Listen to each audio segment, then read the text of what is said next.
सबैभन्दा खानको लागि राम्रो चामल ढिकीमा कुटेको चामल।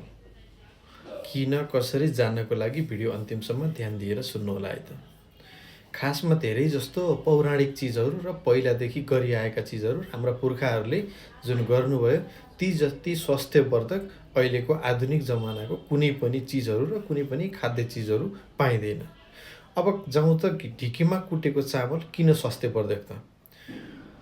हजुरहरूले अहिले खाइराखेको बोराको चामल निकालेर एकचोटि हेर्नुहोला, त्यो चामल सेतो हुन्छ। भन्न खोजेको एकदम चामल प्योर चामल हुन्छ, जसमा चाहिँ भित्रको धेरैजसो भाग चाहिँ कार्बोहाइड्रेट मात्रै रहेको हुन्छ, जसले गर्दा चाहिँ सुगर बढाउने जस्ता समस्याहरू देखिएका छन् र सुगर बिरामीलाई त्यो चामल खान पनि हुँदैन। र अर्को कुरा के रहेको छ भन्दा ढिकीमा कुटेको चामल फेरि देख्दाखेरि चाहिँ अलिकति नराम्रो देखिन सक्छ। त्यो नराम्रो किन देखिन्छ भन्दा मैले योभन्दा पहिला पनि भिडियोमा बनाएको थिएँ। चामलको भित्रको दानाको बाहिरपट्टि र बोक्राको जस्ट भित्रपट्टि एक किसिमको लेयर हुन्छ, जुन लेयर चाहिँ त्यसमा धेरैभन्दा धेरै मिनरल्सहरू पाइने गर्छन् र त्यसले शरीरलाई एकदमै धेरै फाइदा पनि गर्ने गर्छ।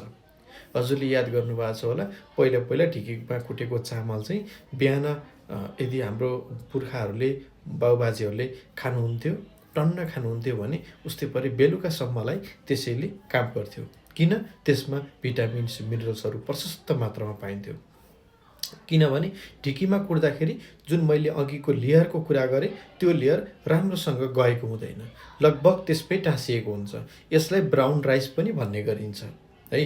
अर्को कुरा फेरि मिलमा लैजाँदा के हुन्छ, अब आधुनिक मिलमा चाहिँ अहिले के पनि आएको छ भने त्यसमा खण्ड खण्ड हुन्छ।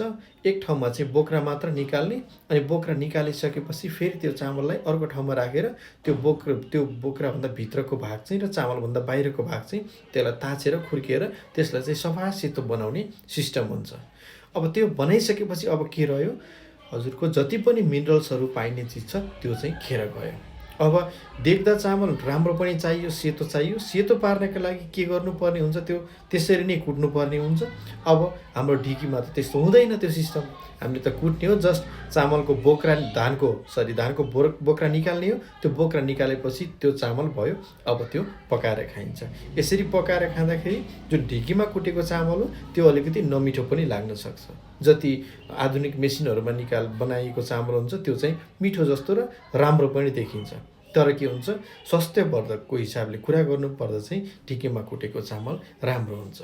भन्न खोजेको के हो भने चामलमा भित्रको दानामा बाहिरपट्टि लागेको लेयर, बोक्रा छोडेर लागेको